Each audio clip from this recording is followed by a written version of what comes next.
Ramogi Oginga Odinga, University of Science and Technology. And we are now joined by the Cabinet Secretary for Interior Affairs, Waziri Kipchumba Murkomen. Good morning, it's good to see you. And perhaps you can begin by talking to us about what the government has done to prepare for this particular day, especially on matter security. Well, I think that this has been very challenging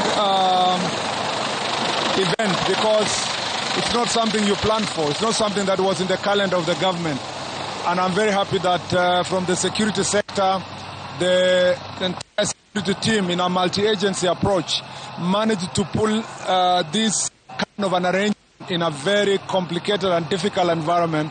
And finally, we got it right. Remember, when we started from Jomo Kenyatta International Airport, we had certain challenges, which some people take it for that it was easy. It wasn't, because it was possible for the police to use force, and the consequences would have been too bad. It was, though there were some bridges that happened at the airport, it was to walk through the ocean. And I'm very happy for one thing, that as citizens saw what happened here, they improved their support to the security sector. By the time we were in Kasarani, by the time now we are going to Nyayo, by the time we are coming to Kisumu, and here in Bondo, there has been a great cooperation.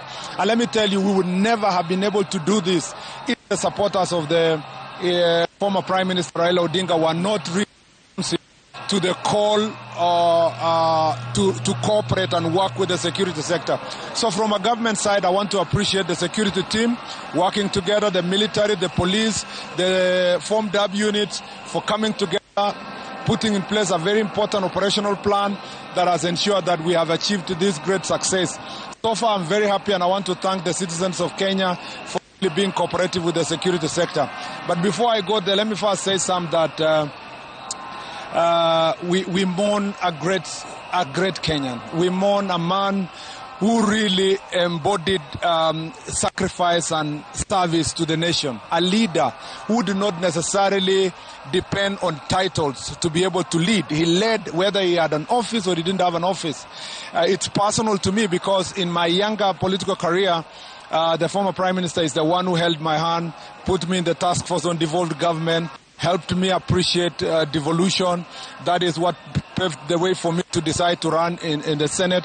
And even when he was on the other side of the political aisle, I always got an opportunity, whether it was President Uhuru Kenyatta or President Ruto, being a bridge for national assignment, even when I was a senator, to have a conversation with him. And I really cherish those moments. I must also say that in his last days, especially with the establishment of the what we call the broad-based government, we had many consultations. He had areas where he asked me that we must improve. I learned from him from many issues, including police reforms, dealing with police brutality, organizing the citizens. I was in the meeting where he insisted that we must have a framework of compensating those who suffered as a result of protests and so forth.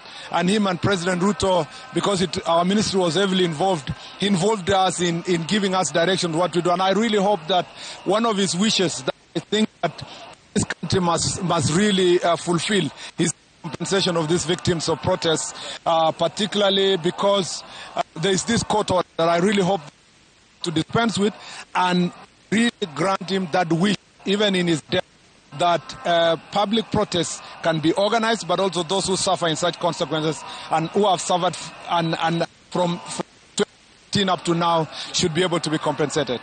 And Waziri, just before we let you go, perhaps you can tell us a little bit about the security protocols that have been put up in preparation for the final interment to the Kango Jaramogi all the way from here. The process remained the same. All the events of the service will happen here. Citizens have been requested, or supporters have been requested, only very and be able to access his home. The security officers are well prepared. They are well stationed in every corner that is required. And that I have no doubt that with the cooperation of the public, we should be able to go through this process today successfully. Would you have specifics on how many numbers would be allowed into the homestead? It's not so big. Well, At most, maybe 500. If it goes very high, it's about 500. But, of course, you work with the times and the challenges. Sometimes you want to lock this out. These are relatives. These are uncles. These are who. We will make sure that the numbers that are set, we adhere to that number. There is something very solemn about the last rites, particularly during the burial itself, which really the families must be able to go through that motions, the process of healing. And I think if it becomes as noisy with everybody there, they may never really have that solemn moment. And I think I want to request our people that we become very sensitive to that fact and give the family the moment to go through the motions in terms of the burial itself. All right, looking at the program, it looks like we are a few minutes late because the family was supposed to be here from 8 a.m. It's now 8:30. I think we are not. The program is official to start by the arrival of by 9. I still think we are going to be able to hack it. And I think there will be a closer sequence between arrival of the family and His Excellency the President. So I think that if people become patient, we are going to succeed. Let me say thank you very much for also the media. You've done a fantastic job. You've helped us improve in many areas as a result of the process that we've come through. And thank you for conveying the message of peace, the message of order, cooperation to the people, and people listened because we had media in every corner, in every step of this process. And thank you very much for your support. Thank you so much. Asante sana. Thank you. Waziri Kipchumba Murkomen speaking to us.